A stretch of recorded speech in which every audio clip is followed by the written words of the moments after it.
पिछले हफ्ते संसद में निर्मला सीतारमण ने इनकम टैक्स में छूट देकर पूरे देश के मिडिल क्लास को खुश कर दिया था, लेकिन उन्होंने ये भी कहा था कि नया इनकम टैक्स बिल आने के बाद ही लागू होगा। इसलिए नए इनकम टैक्स बिल का इंतजार पूरा देश कर रहा था, लेकिन अभी इंतजार खत्म हो गया क्योंकि वित्त मंत्री ने इस बिल को लोकसभा में टेबल कर दिया है। क्या है इस बिल में और ये मौजूदा इनकम टैक्स बिल से कैसे अलग है, आज इसके बारे में ही बात करने वाले हैं। नमस्कार, मैं खुशी चौधरी और आप देख रहे हैं एबीपी लाइव। अगर ये बिल संसद से पास हो गया तो ये विधेयक 6 दशक पुराने आयकर अधिनियम की जगह होगा। बजट 2025 पेश करते समय वित्त मंत्री निर्मला सीतारमण ने नया इनकम टैक्स बिल लाने की बात कही थी।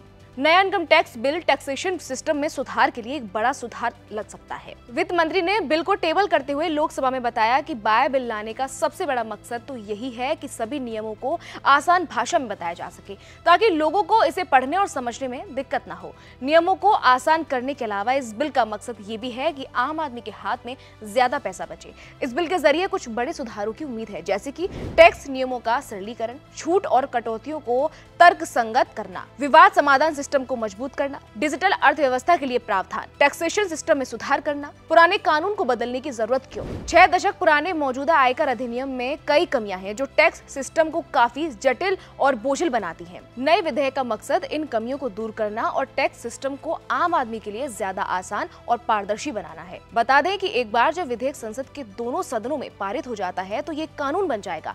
नया कानून पुराने आयकर अधिनियम को रिप्लेस करेगा और भारत के टैक्स सिस्टम में महत्वपूर्ण बदलाव लाएगा। चलते चलते आपको नए टैक्स स्लैब के बारे में भी बता देते हैं। बजट 2025 के दौरान वित्त मंत्री निर्मला सीतारमण ने नए टैक्स स्लैब की घोषणा की थी। इसके तहत 12 लाख तक की आय को प्रभावी रूप से टैक्स फ्री कर दिया गया है। पहले नो टैक्स सीमा 7 लाख तक थी। इसके अलावा 4 लाख रुपए तक कोई टैक्स नहीं। 4 लाख से 8 लाख तक की आय पर 5% टैक्स, 8 लाख से 12 तक की आय पर 10% टैक्स, 12 लाख से 16 लाख तक की आय पर 15% टैक्स, 16 लाख से 20 लाख की आय पर 20% टैक्स, 20 लाख से 24 लाख तक की आय पर 25% टैक्स, 24 लाख से ऊपर की आय पर 30% टैक्स का ऐलान हुआ है। आपके लिए सारी जानकारी जुटाई थी हमारे साथी आयुष ने।